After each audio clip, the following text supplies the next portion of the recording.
Uh, okay, a disclaimer. To the very best of my knowledge, this whole story is true. I don't expect to convince you. Truth be told, I've had a hard time coming to terms with it myself. Cliche as it may be, I really am a rational person. And if not for this, I would probably be the most stone-faced atheist you'd ever meet. But after much internal struggle and debate, I've come to the conclusion that there are things in life that simply can't be explained with reason, and at least in the form that we know it. Logic, for all the trust we place it in, is really nothing more than a candle, all too easily snuffed out.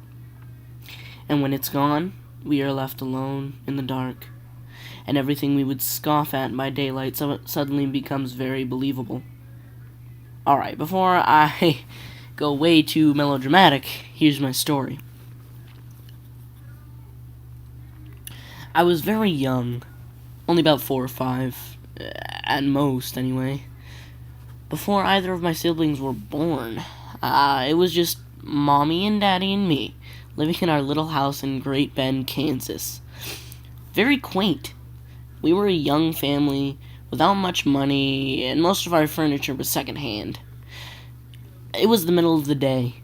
Summer, hot, boring.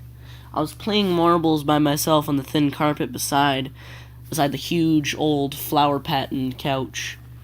Mom was down the hall in the kitchen, and Dad was at work. Why I was trying to roll marbles around on the carpet, I didn't know. We had a perfectly good linoleum floor, after all. But there I was, swishing the marbles back and forth, happily bouncing them into each other. Then, in my overzealous enthusiasm, I rolled way too hard. My favorite marble, the clear, ruby red one, zipped into the dark space under the couch and was lost. Damn it. Dad was an ohm, and he was the only one strong enough to move that huge old couch for me. I'd have to get my marble back myself. I reached my hand under the couch, tentatively at first, then deeper, encountering no marbles. I pulled my hand out in disappointment. Then a hand reached out from under the couch, back at me. I remember the image vividly, and I suspect I always will. It was a slim hand, with tapered fingers. A woman's hand. It was gnarled and wrinkled as if aged, and it was dead black. Not black as in African, black as in dead. Just stone cold dead. Of course, back then, I didn't know that corpses blacken as they decompose, so I didn't know what the black meant. The hand reached out to me as far as it could, which was just up to the wrist. Then it retreated under the couch.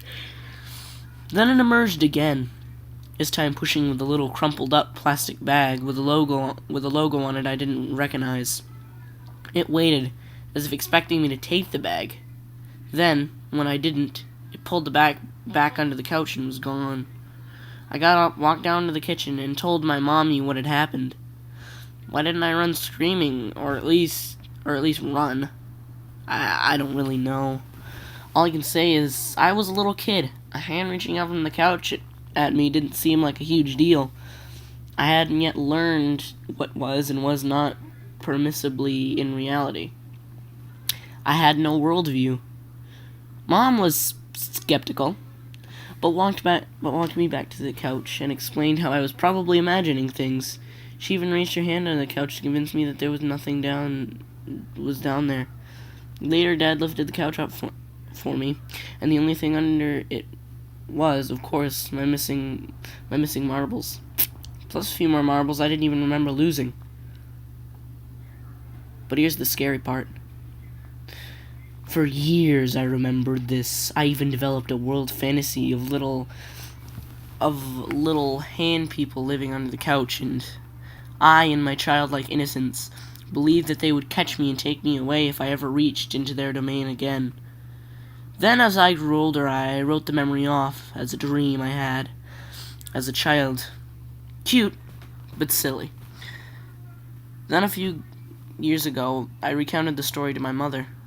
She gave me a funny look, told me she remembered it because, after all, she had been there. She told me that she remembered me coming to her in the middle of the day, telling her about the hand under the couch, and remembered being highly disturbed by my story, since I was an extremely quiet, well-behaved kid who didn't ever lie. Then she told me about the couch itself. According to her, she and Dad had gotten the couch from the estate of an old woman who had actually died on it. This was the first time I had ever heard about this, but it sure explained why they got rid of the couch within a month of my story. But here's the part that truly frightens me, even to this day. The part that I have to try so hard to get out of my mind some nights. Remember that bag the hand pushed towards me? I've never forgotten the logo that was on it, and recently, as in a few years ago, I saw the same logo again on what looked like the same type of bag in a hardware store. It was a bag full of utility razor blades.